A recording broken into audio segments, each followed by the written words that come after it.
have got something with this William Ospreay, haven't we? Because it doesn't matter how you get over, if you're over, you're over. That's maths. Also, hello my friends and welcome to Ups and Downs, because the wrestling train never stops, and just to throw it all into a bucket, we are like 9 days away from WrestleMania 40. That scares the shit out of me, because I still remember WrestleMania 17. So does that mean it's going to be WrestleMania 60 soon, and then I have to start getting scared? Let's not worry about that though. Let's talk about this episode of Dynamite, and let's up those downs. The start of this week's show as well was so utterly ridiculous, because it was William taking on Shibata, and it's one of those matches that at one point in time should have been impossible, and yet 2024 Sports Entertainment just keeps on figuring it out. AEW also made sure to show footage from their first match, which was 7 years ago, and at that point Shibata was the man, so he whipped Osprey's ass, but now Will has come of age, so it's time to whip his ass instead. They started with some back and forth wrestling before Osprey was able to dodge the PK when he drop-kicked Shibata. That knocked that guy to the outside, so of course, Will Osprey hit a dive. It is 2024 wrestling. Shibata is like Thanos though, so he just booted William right in the skull before he dropped him on the floor. When they got back in the ring, he started giving them suplexes, and thankfully that triggered the commercial. They were then back outside when Ospreay was jumping off Barry Barricade doing ridiculous things. Once again, they eventually did get back in the squared circle when Will was like punch, punch, punch, punch, punch. Shibata just went ha ha ha, that means nothing, and he dropped this guy with a single blow. They then just started going from one submission to the next when they got bored of that, so started trading German suplexes. When yep, of course Shibata just caught Ospreay right in the STF. I was like, both of these fools are ridiculous. He then did it again when he ducked the hidden blade, but I tell you, this is when Will went for the Oz cutter and he finally got the pin. Shibata kicked out at one. I tell you, he's like a supervillain. I really do like the fact that all these guys do give Shibata so much respect though, because they know, although he did have a mini heart attack when they started to go for the Tiger Driver, but eventually Shibata just stood there and said, give me some more, like he was Buster Rhymes. Probably a silly thing to do because Will Ospreay hit him with the hidden blade. 1, 2, 3. Like the Danielson match as well, these two embrace afterwards, and it's just such a good professional wrestling match as they work within their means, but also throw a few extras in there as well. I could watch this kind of stuff all day, as should you. Let's gang it up. And of course, Will Ospreay versus Bryan Danielson is on the horizon. We got this great video for Danielson as well.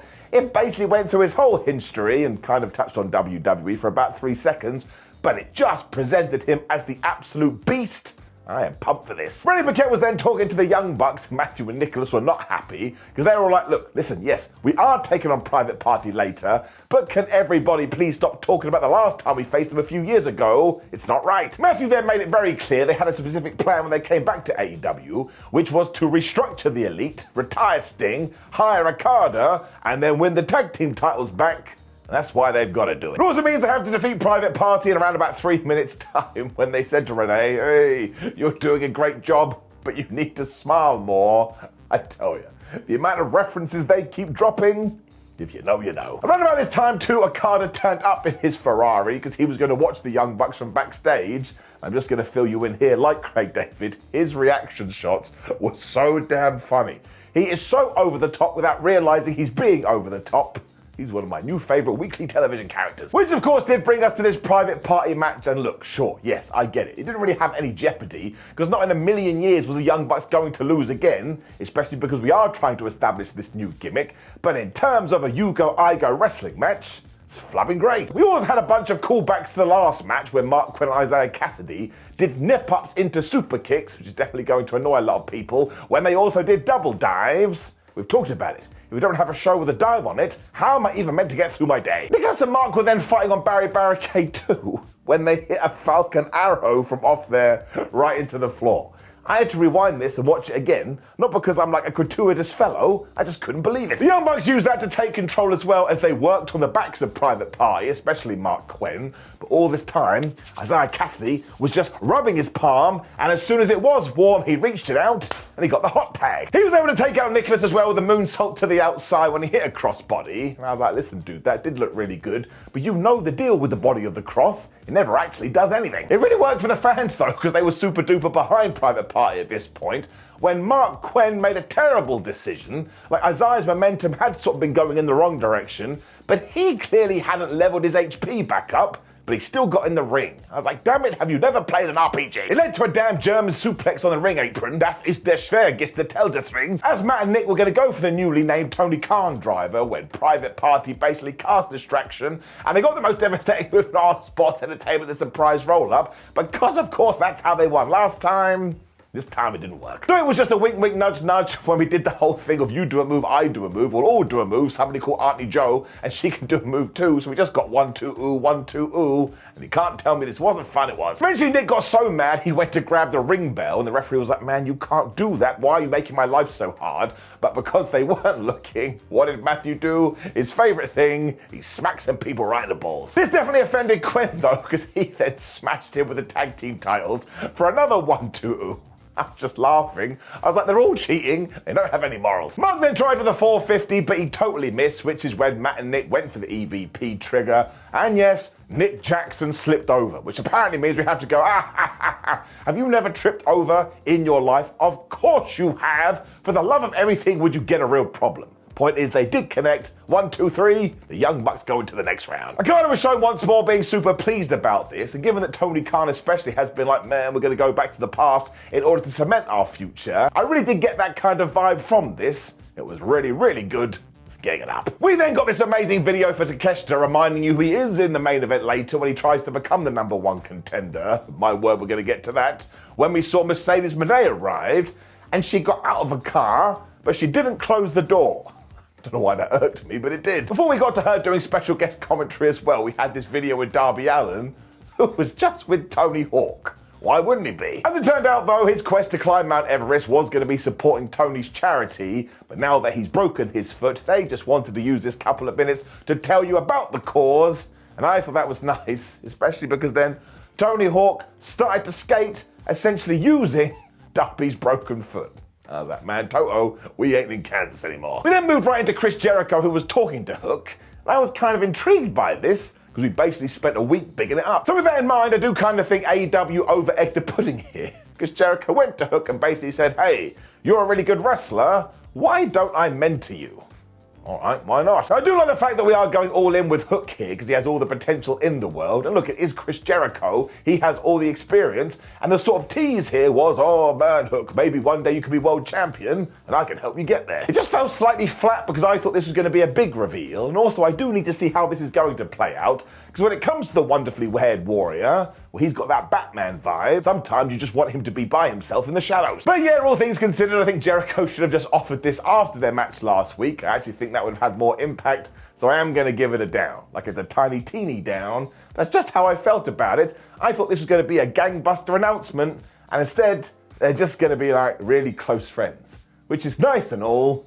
Yeah. When it was time for Skye Blue versus Anna Jay versus Willow Nightingale versus Kris Statlander with Mercedes on commentary, I thought this was totally, absolutely fabu. Now there is a story here as well because Mercedes was basically talking about the entire roster when she was sat there, but when it came to Willow, she wasn't interested because she's still pretty pissed off that she broke her foot. Bless Stokely Hathaway as well, because after he had come out with Nightingale, he ran back up the entranceway to also accompany Kris Statlander to the ring.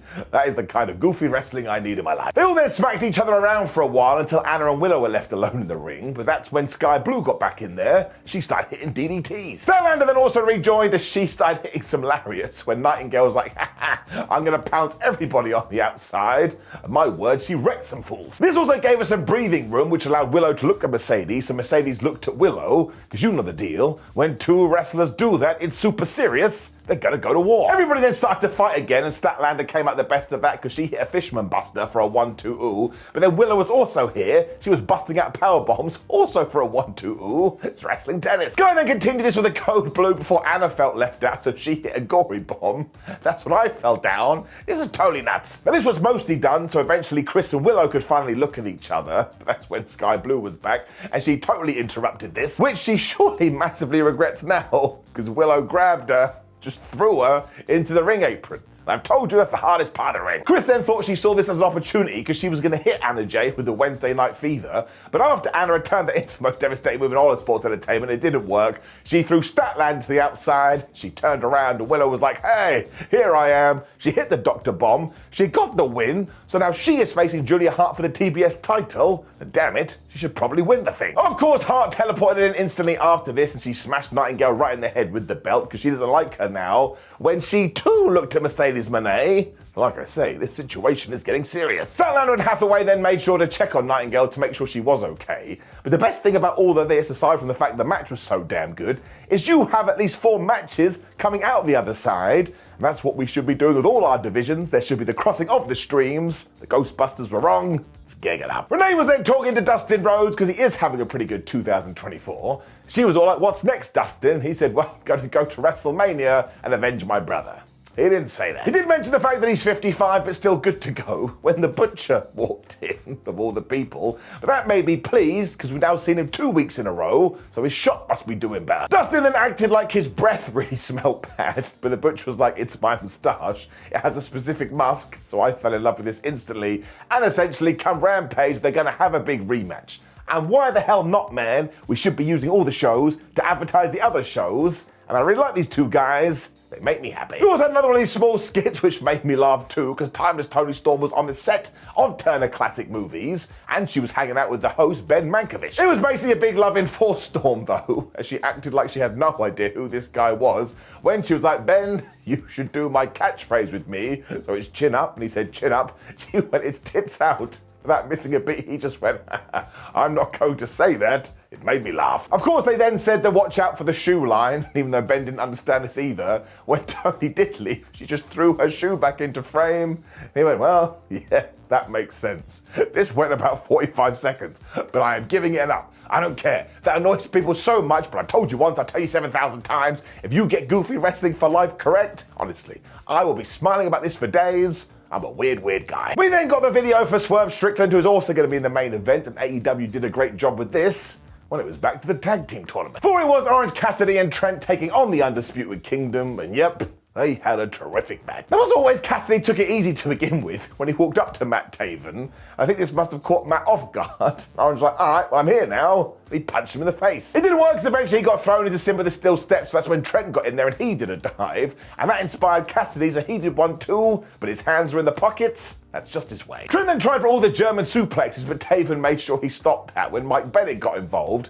And it ended with Trent being pile-driven into the ring apron. Don't make me say it. Bennett then hit this awesome spine buster, which must have scared Trent, because eventually he got his knees up after an aerial maneuver, and that did open the door to get the hot tag to Orange Cassidy, which I always find fascinating because he is just a piece of fruit. His big plan was to hit the crossbody, and we've already talked about that, but he was able to also get a Stun Dog Millionaire. When Taven was here, he blasted him with a knee when the tag klaxon went off. They all went at it. Now, this was going to end when the best friends were going for their hug. That's when Roderick Strong was here. And because Chucky D was on the outside, he just went to him, and he too got punched in the jaw. Orange was really upset about this, so he dove onto Roddy, and around about this time too, Matthew was trying to climb to the top rope, but Chuck had recovered. He wiggled the rope, meaning that poor old Bennett fell right into his crotch, and that is when Trent hit the most devastating move in all of sports entertainment, and he got the 3. They're now going to fight the Young Bucks. Because of that too, Matthew and Nicholas did arrive in their elevator thing. This was great,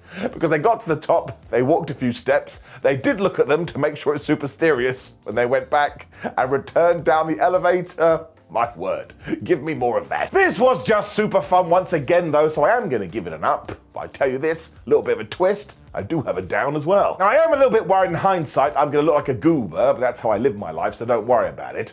But last week, or whenever it was, Adam Cole made a big song and dance going, Wardlow, you let the team down, but now you have to watch Mike Bennett and Matt Taven and make sure they don't lose. And at the first hurdle, where the flub was Wardlow? Now again, we could get to next Dynamite, Adam could be telling him off, but I'm going to give it a down, mostly because I think if that was the story, somebody should have mentioned it. And maybe they did and I missed it, but I don't think that is the case. It just gets me a little worried about Wardlow. We don't want to stop his momentum again. We've done that too many times. So yeah, I'm giving it a down.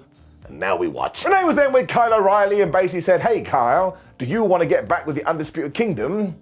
And he said, no. This is because he did take on Brian Keith a couple of weeks ago and got the win. That's why he's going back to Collision on Saturday, and he's going to get another one. Or so he hopes. We shall have to wait and see. We then saw some highlights from the awesome TNT title match last week between Christian Cage and Adam Copeland, because the Cope Open starts again on Saturday, when we had our main event, Swerve Strickland versus Takeshita, #1 contender bout. Honestly, you could have put this on a pay-per-view. It was flipping great. They also started with that angry handshake, which isn't a real handshake because you grab the other guy's hand and you don't let go. Then it gets angrier and angrier and angrier. When it feels right in your head, you get to the wrestling. They then just kicked each other's head in for a while when we cut to the back because Samoa Joe was watching. When Swerve went after Takeshita's back, Takeshita was upset by that, so he dropped him with a brainbuster. Bless this man too, because he didn't care the referee was worried about Swerve and he just kicked his ass. And even when Strickland hit a desperation German suplex, Takeshita hit him so hard, Strickland fell out of the ring. Dun dun dun. I think he'd hurt his neck. Takeshita definitely noticed this too and all of a sudden started going after that wound. And do you know what Swerve tried to do to get back into this? The crossbody. We've already talked about it. Surprise, surprise, it had no effect. So Takeshita just kept on beating him up. He also flew to the outside, and how Takeshita has so much agility, I don't know. When Swerve came back with the Skye twister press, Takeshita's come back to that. It was the least devastating move in all of sports entertainment, the Blue Thunderbolt. Did it work? Of course it didn't. It never does. Swerve then kept going for his rolling flatliner, but Takeshita kept reversing that, including one point where he just smashed his face in with a knee when they went back to the ring apron. And that's right, it was the Swerve stomp. By this point, I was going through the wrestling moves book, and I was like, I think they've done all of them. Takeshita really didn't care though, because then when Swerve came off the top rope, he reversed that into a power bomb. I was like, I do genuinely think that's the best thing I've ever seen in my life. Takeshita then went for a Mortal Kombat combo and finished that off with a power knee that got an amazing 1-2. When Strickland did the same thing, he got the house call, he hit the Swerve stomp, and Takeshita also kicked out. Swerve did the shock face, and by this point I was like, man, listen to the crowd, fight forever. But actually don't, because it would be terrifying. And when they got back to their feet once more, as they continued to trade, and by this point I was amazed their skin wasn't falling off. When Swerve decided he was done, he hit a standing stomp before he hit the big pressure, whatever that flippy move is called. He got the 1-2-3, and I just applaud him, man. I don't even care. Renee was instantly in the back with Samoa Joe and got his thoughts, and he was just like, man, this guy has no idea. Look at him celebrating out there, even though he doesn't understand his fate, is that I'm gonna kill him. It also sounds like we're gonna get some kind of contract signed last week, because Joe promised that during that, he will make everybody understand that Swerve Strickland isn't that guy, and he's just going to be another victim. Strickland must have been watching this. We cut back to him and he was doing the whole, woo, give me the belt thing. And I can't wait for this match, which is now official for AEW Dynasty. And we absolutely have to crown Swerve. It's just the time. This is getting a massive up. It was a terrific main event. I also want to point out that probably before the end of the year or 2025, Takeshita should also be the world champion, because he's amazing as well. This episode of Dynamite is getting an up. If you like good in-ring action, well, you should stop by. Where are you going to find better than this? Also, please make sure you do click the video on the screen, which is ups and downs from Monday Night Raw, so we can talk about The Rock going, look at you now, boy, which has become a meme. Like the video, share the video, and subscribe. Make sure you leave a comment below and let me know where I went wrong, because it's the only way I will learn. Otherwise, have a great day, my friends. See you soon.